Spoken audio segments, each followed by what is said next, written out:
नमस्कार मित्रों, मैं शंभू प्रकाश भट्ट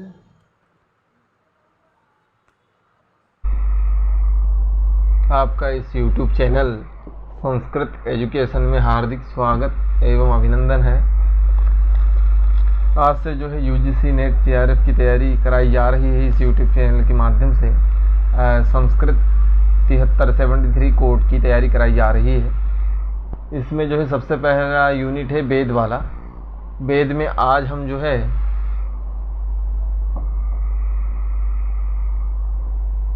इस जो पहला जो यूनिट है उसमें हम जो पहला नंबर का जो ये है वैदिक साहित्य से सामान्य परिचय है, इसको हम कवर करने का प्रयत्न करेंगे।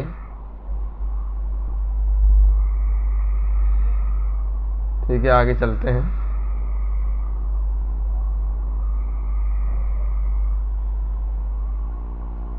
देखिए, पहले वेद है। यद्यपि इसमें जो अक्षर हैं वो साफ साफ समझ में नहीं आएंगे क्योंकि ये राइटिंग अच्छी नहीं है, फिर भी मैं बता दूंगा। ये जो वेद है, वेदों को 4 भागों में विभक्त किया गया है। पहला है ऋग्वेद,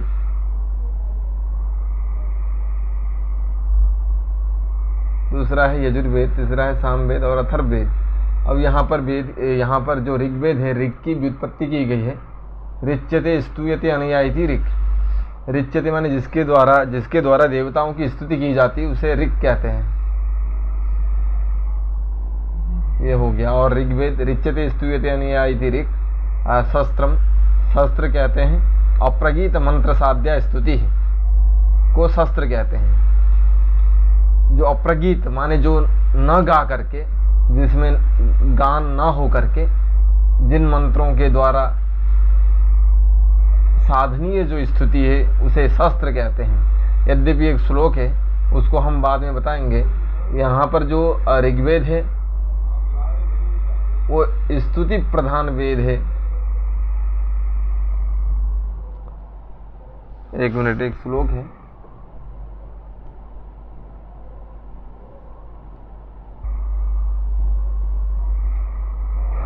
हाँ, ऋग्वेद का जो विषय है वो शास्त्रम है। एक श्लोक है, इसको आप लिख सकते हैं। अथवा में आज पूरा नहीं होगा तो मैं कल या 2-3 दिन में ये वैदिक साहित्य से सामान्य परिचय है, इस जो टॉपिक है इसको मैं पूरा करने का प्रयत्न करूंगा। कम से कम 3-4 दिन तो लगेगा। यदि आज पूरा नहीं होगा तो फिर भी मैं जो नोट्स बनाए हैं उनके माध्यम से मैं आज पूरा करने की कोशिश करूँगा।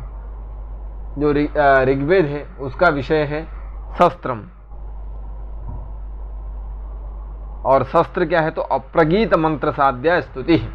अप्रगीत न गा करके, माने जिन मंत्रों को न गाया जाता है, जिन मंत्रों का गान बिना किए जिनकी स्तुति साधनीय है, साध्य है, उसे शस्त्र कहते हैं। और स्तुति किसे कहते हैं तो लिखा है गुणिनिष्ठ गुणाविधानम। जैसे गुणी हो गया, जैसे हरि की स्तुति कर रहे हैं तो हरि हो गया, या गुणी तन्निष्ठ जो गुण है, हरि में रहने वाले जो गुण है उनका अभिधान माने उनको कहना ही स्तुति है। स्तुति में यही सब किया जाता है, जिसकी हम स्तुति करते हैं उसके गुणों का बखान किया जाता है।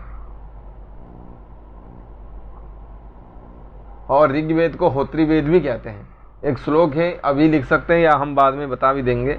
ऋग्यजु साम अथर्वाख्यान वेदान पूर्वादिभिर्मुखैः शस्त्रम इज्याम स्तुति स्तोमम प्रायश्चित्तम व्यधात क्रमात्। इसको हम आगे दिखाएंगे आपको स्लाइड के माध्यम से।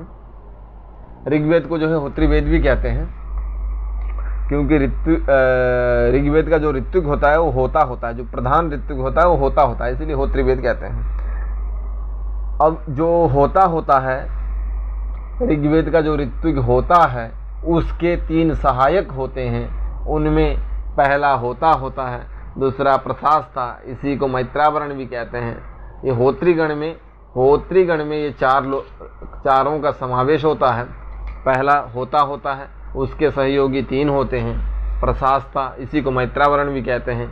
और जो तीसरा होता है वो अच्छा वाक कहते हैं उसे। और जो चौथा होता है वो ग्रावस्तुत होता है। इन सभी को होत्रीगण कहते हैं। इससे प्रश्न भी पूछा था। 2020 वाले पेपर में। और ऋग्वेद का जो आचार्य है वो पैल है। पैल ऋषि जो है ऋग्वेद के आचार्य हैं। देवता अग्नि देवता है ऋग्वेद का। अग्नि देवता जो भूलोकीय देवता है, और उपवेद इसका आयुर्वेद है। ऋग्वेद का उपवेद आयुर्वेद है।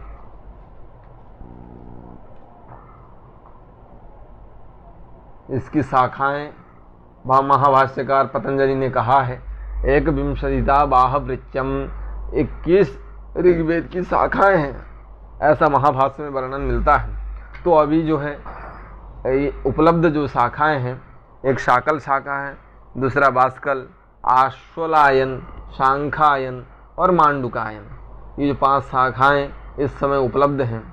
और इसके जो ब्राह्मण हैं, ऋग्वेद के ब्राह्मण, एक ऐतरेय ब्राह्मण है, दूसरा सांखायन ब्राह्मण है।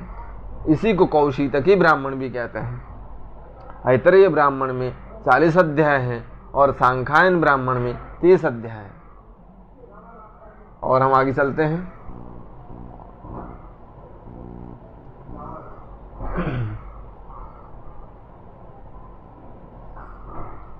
ऋग्वेद के ऋग्वेद की जो शाखा है उनके बारे में बताने के बाद ब्राह्मण भी बता दिए। अब जो 2 ब्राह्मण हैं, अब ब्राह्मण बताने के बाद क्रम आया उपनिषद। उपनिषद कितने हैं? तो उपनिषद 2 हैं, ऐतरेय उपनिषद और 3 हैं। उपनिषद ऋग्वेद की 3 उपनिषद हैं, एक ऐतरेय उपनिषद है, एक कौशितकी उपनिषद है और एक बास्कल उपनिषद है। सदलिप उपसर्ग पूर्वक सदलिप शरणगत्यवसादनेषु इस धातु से कोई प्रत्यय होकर के उपनिषद शब्द बनता है। उपनिषद का अर्थ होता है गुरु के समीप में जाकर के अज्ञान का नाश करना, विशरण। इस सदली जो धातु है ये विशरण अर्थ में है। विशरण माने नाश करना। और गति का अर्थ है प्राप्ति। और अवसादन का अर्थ है शिथिल होना। माने गुरु के समीप में जाकर के, उपनिषद का माने उप माने समीप में, किसके समीप में? तो गुरु के समीप में जाकर के। सदली का अर्थ नाश करना। किसका नाश करना? तो अज्ञान का नाश करना। और गति अर्थ लेंगे तो गुरु के समीप में जाकर के, गति माने प्राप्ति। किसकी प्राप्ति? तो ब्रह्म की प्राप्ति करना। ये उपनिषद का अर्थ हो जाएगा। और यदि अवसादन अर्थ लेंगे, अवसादन का अर्थ माने शिथिल होना। गुरु के समीप में जाकर के बंधनों को शिथिल करना, माने सारे बंधनों से विमुक्त होना। ये उपनिषद के इतने अर्थ हैं, 3 अर्थ, क्योंकि ये धातु 3 अर्थ में ही सक्त है। उपनिषद उप माने समीप में, नी माने निश्चय करके, सद माने बैठना। उपनिषद ब्रह्म विद्या को कहते हैं। उपनिषद जो है ऋग्वेद के 3 उपनिषद, ऐतरेय उपनिषद और कौशितकी उपनिषद, बास्कल उपनिषद। इतना होने के बाद हम आगे चलते हैं। इनके जो सूत्र हैं,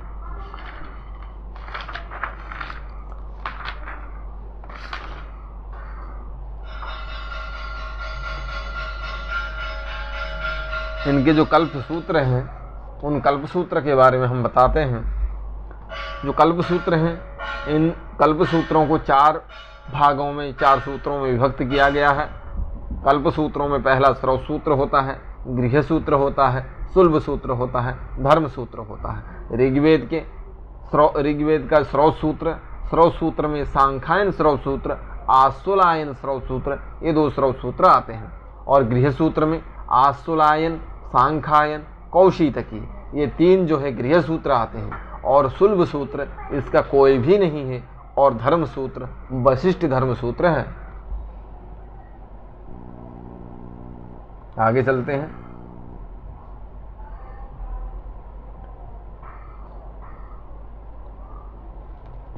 स्रोत सूत्र में स्रोत याग का वर्णन है।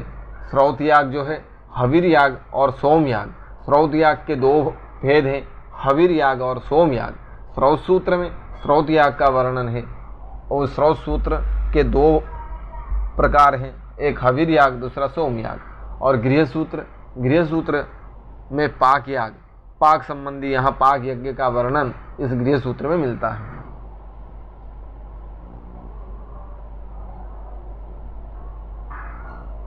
आगे हम चलते हैं। हविर याग, जो स्रोत सूत्र में वर्णित जो स्रोत याग का जो एक प्रकार है हविर याग, उस हविर याग कितने प्रकार के होते हैं तो यहाँ दिया है अग्निहोत्र। यहाँ पहले एक एक अक्षर दिया है। ये जो ट्रिक है ये एक संस्कृत सुमति करके है, उसमें भी मिल जाएगा। अग्निहोत्र हविर याग के 7 भेद हैं। उनमें से पहला है अग्निहोत्र, दर्शपूर्णमास, आग्रहण, चातुर्मास्य, पशुबंध, सौत्रामणि और पितृयज्ञ। ये जो है हविर याग के भेद हैं। ये जो 7 हविर याग के भेद हैं।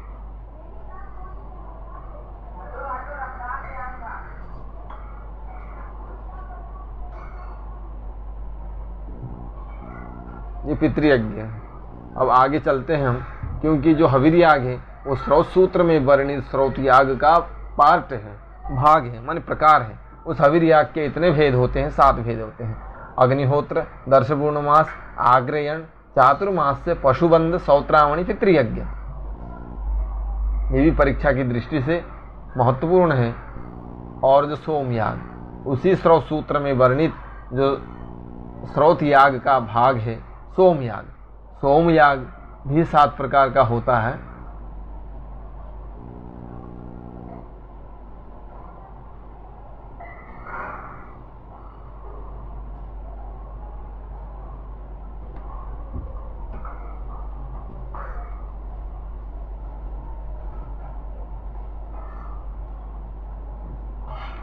जी, सोमयाग के भी 7 भेद होते हैं।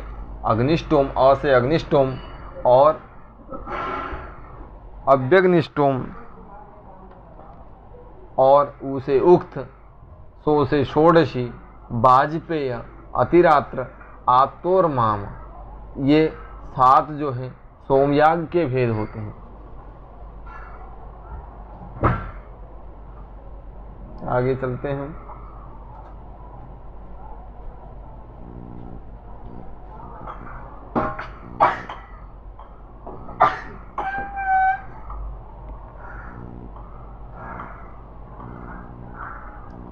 अब जो प्रातिशाख्य, ऋग्वेद का जो प्रातिशाख्य है वो ऋग प्रातिशाख्य है,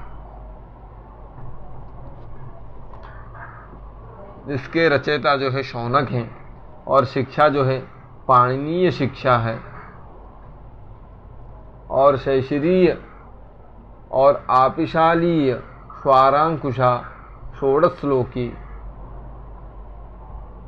ये जो है शिक्षा है ऋग्वेद की। भाष्यकार ऋग्वेद के भाष्यकार हैं स्कंद स्वामी, नारायण। हालांकि इनको हम फिर से बताएंगे।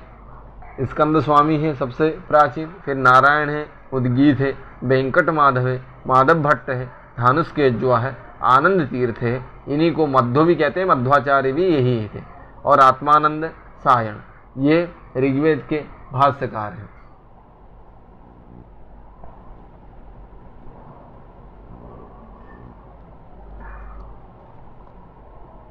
सायण को वेद के भाष्य का नाम, जो सायण का जो वेद है, सायण के वेद का भाष्य का नाम माधवीय वेदार्थ प्रकाश है। जो सायण ने वेद पर जो भाष्य लिखा है उसका नाम है माधवीय वेदार्थ प्रकाश। और इसमें जो है ये भी पूछ सकता है कि अस्य वामीय, हिरण्यगर्भ, ये दो सूक्त हैं ये प्रथम मंडल में हैं, अन्य सभी सूक्त दशम मंडल में हैं। ये अस्य वामीय और हिरण्यगर्भ ये सूक्त हैं, ये प्रथम मंडल में है। बाकी इसके अतिरिक्त तो कोई भी सूक्त पूछेगा तो वो सीधा दशम मंडल में बताना है। विद्यन्ते ज्ञायन्ते ये भी पुरुषार्था इति वेदाः, जिसके द्वारा पुरुषार्थ माने धर्मार्थ का मोक्ष इनका ज्ञान होता है उसे वेद कहते हैं।